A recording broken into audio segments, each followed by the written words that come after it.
nós não somos melhores pelo ter, mas pelo ser. E nós temos que aprender a viver numa comunidade onde se tem o respeito pelo outro. E o respeito pelo outro também é fazer o bem e olhar pelo outro.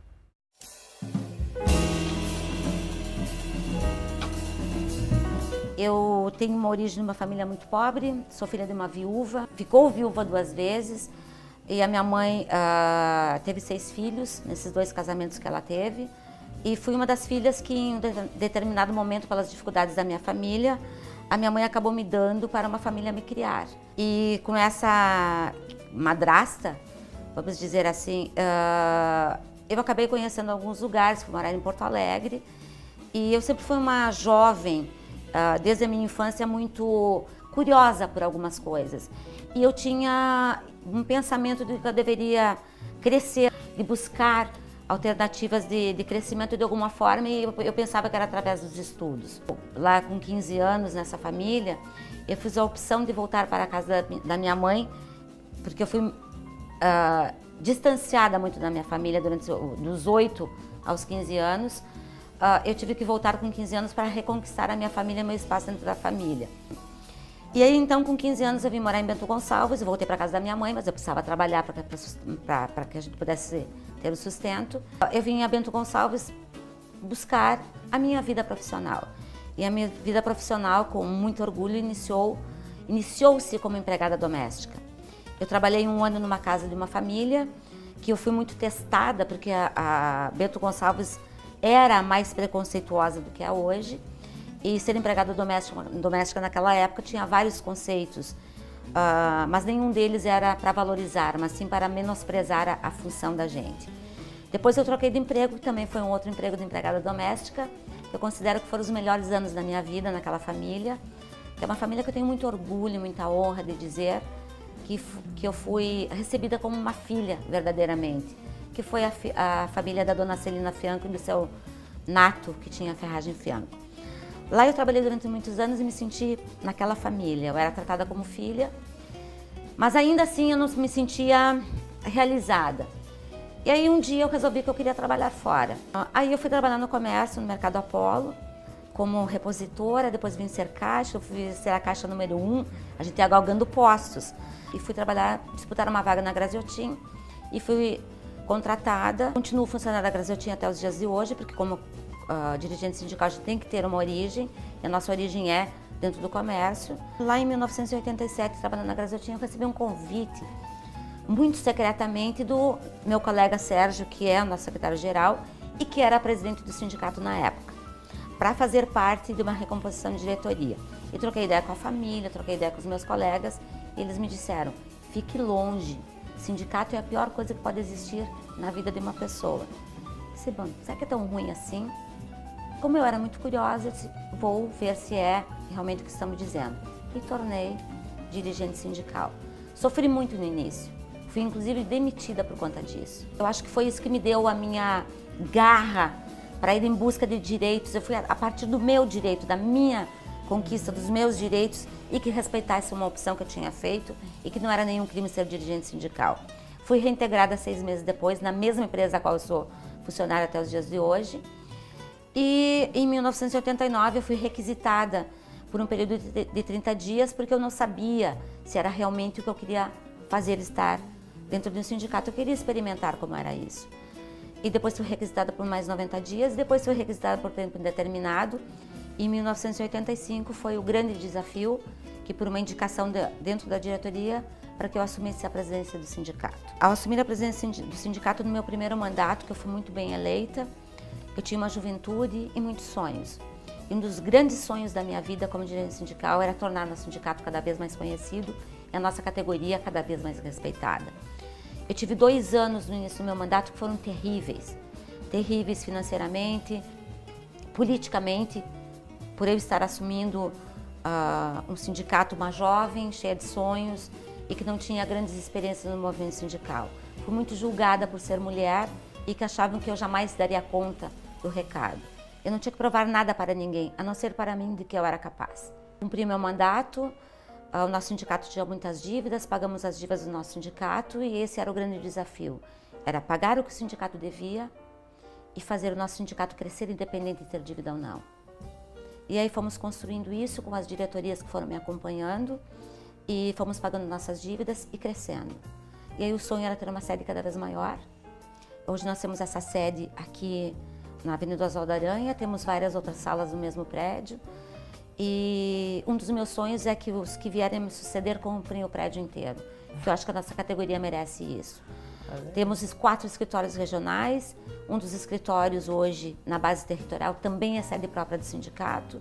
Mas a maior conquista que a gente consegue ter e que eu tenho dito para a categoria, dito para os trabalhadores, onde quer que eu esteja, em qualquer representação que eu esteja, seja na nossa central nacional, ao qual nós somos dirigentes, ao qual o nosso sindicato tem um assento, seja no Conselho do SESC, que o nosso sindicato é que tem um assento através da nossa central, que é o GT,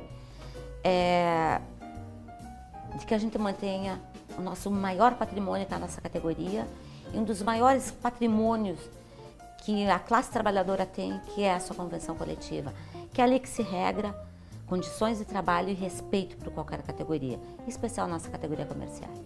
Muitos dos projetos de ação que o SECBG desenvolve, eles visam a qualidade de vida, eles visam a qualificação profissional do comerciário, né?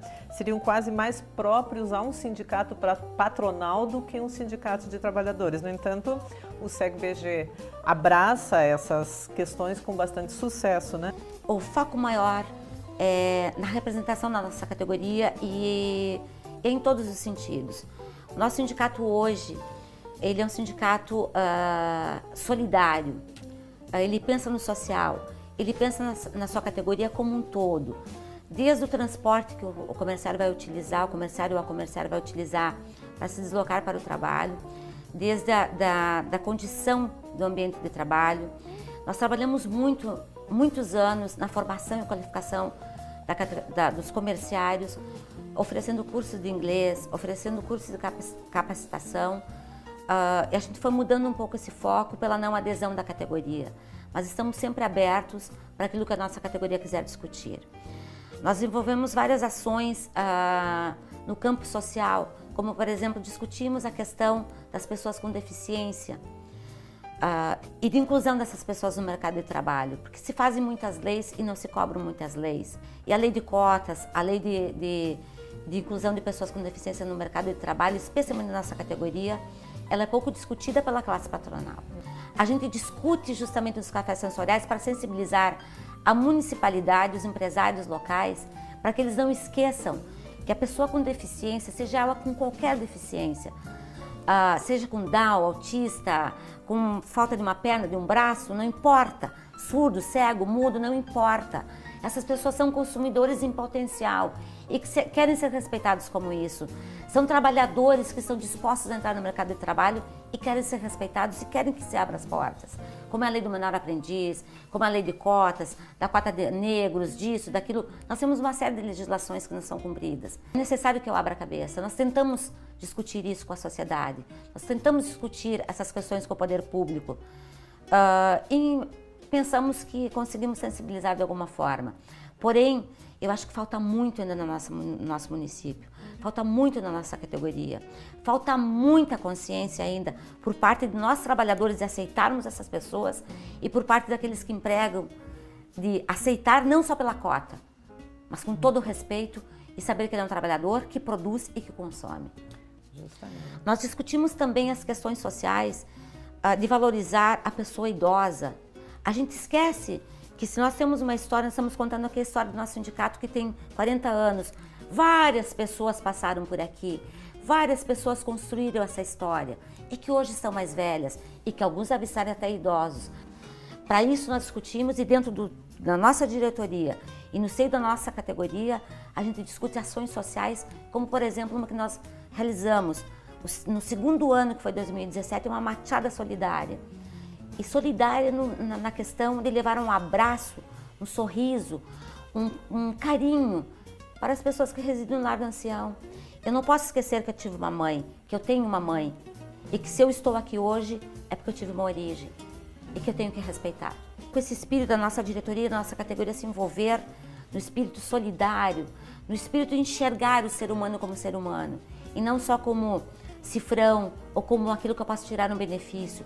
Enquanto é importante termos uma comunidade solidária. Bento Gonçalves é muito solidário, mas precisa aprender muito ainda em termos de respeito. E se o nosso município tem o tamanho que ele tem hoje e abraça imigrantes como abraça, é porque essas pessoas fizeram história. Nós não temos uma sede social, como muitos sindicatos têm. A gente procura fazer parceria com quem já tem. E a cada ano a gente procura realizar a nossa assembleia máxima da categoria, próximo do aniversário do sindicato. E numa dessas assembleias discutimos se faríamos uma academia, se faríamos o que a nossa categoria queria em termos de benefício aqui na sede, que o sindicato pudesse oferecer com um custo menor, mas com a qualidade do SECBG em todos os sentidos. E em 2015 a categoria pediu para que a gente fizesse um espaço de saúde e beleza. E nós levamos 2 anos para criar esse espaço, que é o Espaço Saúde e Beleza do SECBG. Inauguramos há 4 meses o nosso Salão de Beleza do SECBG. Temos profissionais qualificados que trabalham em parceria conosco e o Estúdio de Pilates. O Estúdio de Pilates bomba muito, porque trata da saúde do trabalhador. E por que é que nós discutimos isso? Porque nós nos preocupamos com a saúde da categoria comerciária.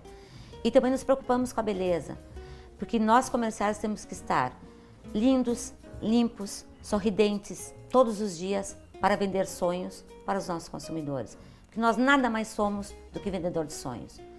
Então temos um espaço para deixar a mulher comerciária com o cabelo mais bonito e por um custo menor. O comerciário com alongado, para levantar com disposição no dia seguinte, com espaço de pilates, com uma mestre na sua área e com um custo menor. É mais uma das nossas conquistas do ano 2017. Mas eu ainda afirmo e volto a reafirmar que a nossa maior conquista todos os anos é a nossa convenção coletiva. E o nosso maior patrimônio é a nossa categoria comerciária. E é para isso que nós trabalhamos, é para isso que eu me dedico todos os dias e que trabalho com coração. Por que essa preocupação? Justamente com o comerciário na questão do social do outro e com relação à comerciária. Compromisso com a mulher, nós temos aqui um compromisso com a mulher que foi assinado junto com a categoria e todos os anos, no dia 8 de março, a gente faz um evento com, a gente diz o Dia Internacional da Mulher, nós convidamos homens e mulheres. E por que o compromisso com a mulher? Porque a nossa categoria, essencialmente, ela é praticamente 80% dela composta por mulheres. Nós procuramos fazer reflexões com a nossa categoria acerca das conquistas que devem ser feitas e discutidas de respeito ao trabalho da mulher, de respeito à mulher que ela não sofre violência nem no trabalho e nem em casa. A gente faz palestras que se discuta isso. Nesse ano nós discutimos justamente a violência e não a violência contra a mulher, mas sim a violência doméstica, a violência no mercado de trabalho. A gente acaba descobrindo coisas, Ana, impressionantes. Nós tivemos pessoas que se emocionaram aqui, porque numa palestra, aqui dentro desse mesmo espaço que nós estamos conversando hoje, nós tivemos que ter psicólogos para atender, porque as pessoas se identificaram e muitas delas sofreram em algum determinado momento aquilo que se discutia aqui dentro. E nós temos que estar preparados, inclusive, para entender e como ajudar a partir disso.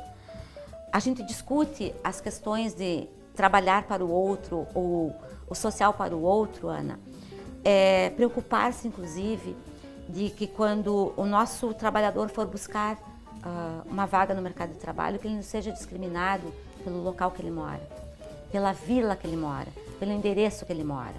Nós temos convênios médicos com dentista, com escola, com faculdade, temos convênio que o sindicato repassa valores para que o comerciário possa tratar da sua saúde, porque nós conhecemos a realidade de onde vive a nossa categoria. Por isso que nós buscamos isso. E nós temos que discutir na nossa sociedade justamente isso, porque o trabalhador mora na periferia e não mora no centro da cidade. E nós não discutimos e não temos o hábito de discutir com o poder público qual é a qualidade do ônibus que leva o comerciário, ou o trabalhador metalúrgico, o trabalhador da construção civil, seja ele qual for, para os seus locais de trabalho. Se tem saneamento básico, por que é que invade Por que é que se discrimina as pessoas? Por que é que discrimina o invasor? E nós nunca perguntamos se no invasor não tem um membro da nossa família, se não tem um membro da nossa categoria, que não tem um teto para morar e invade, numa área invadida, numa casa de papelão, numa casa de madeirite. E a gente aplaude quando o poder público vai lá e destrói a casa e acha que está certo. Nós não discutimos no âmbito social por que é que algum cidadão vende o voto e não vamos lá dizer para ele por que ele não pode vender o voto. Nós não cobramos do poder público, enquanto trabalhadores, que nós tenhamos transporte coletivo decente, que nós tenhamos estrada decente, que nós tenhamos saneamento básico decente nos bairros, que não tenha esgoto correndo a céu aberto. Nós temos bairros no nosso município que sequer tem calçamento e lá mora essa classe trabalhadora. E é só porque é trabalhador não merece atenção? Não merece atenção do sindicato? Claro que merece. E é nessa questão social que nós trabalhamos na nossa diretoria, que a nossa diretoria discute e que faz projetos dentro do sindicato para discutir com a categoria e sensibilizar a categoria da importância de ser social. O risco que às vezes eu vivo dentro de casa. Eu contei aqui na minha infância, puxei a espada da liberdade com 15 anos e eu era agredida pelos meus criadores. Mas não tinha estatuto da criança e adolescente. Não tinha alguém que me defendesse. E hoje o nosso papel, nós somos dirigentes sociais. Nós somos dirigentes sindicais eleitos pelas nossas categorias para fazer um trabalho social. Então não vamos fingir que não enxergamos. Não vamos fingir que os vereadores, ou que nós acreditamos que o vereador cumpre o seu papel. Ele não cumpre o seu papel. Ele tem que fazer projetos para que a gente tenha transporte coletivo digno e que tenha horário. Não adianta querer exigir que o sindicato negocie horário de trabalho com o comércio aberto de segunda a segunda, com o comerciário sorridente, lindo, leve, solto, bonito, maquiado. Se ele tem que voltar para casa, não tem como ir. E o patrão muitas vezes não dá vale transporte. Porque tem muito empregado que vem aqui, Ana, em 2017, com 40 anos em um sindicato que tem para representar e que não ganha vale transporte. E que não tem essa carteira assinada, e que não ganha os seus direitos. E tem muita gente que aplaude, e tem muito trabalhador que aplaudiu a reforma trabalhista, achando que fosse acabar com os sindicatos. O nosso sindicato não vai acabar com isso, não vai acabar. Nós estamos aqui para lutar em defesa de uma categoria trabalhadora. E aí esse sonho que eu ainda tenho aos 54 anos, à frente de um sindicato, de que se desperte esse senso do social, esse senso de buscar o teu direito, esse senso de ter o direito de viver, morar e comer bem. A classe trabalhadora tem esse direito, porque somos nós que fazemos esse país crescer. E nós temos que aprender a viver numa comunidade onde se tem o respeito pelo outro. E o respeito pelo outro também é fazer o bem e olhar pelo outro. Nós não somos melhores pelo ter, mas pelo ser.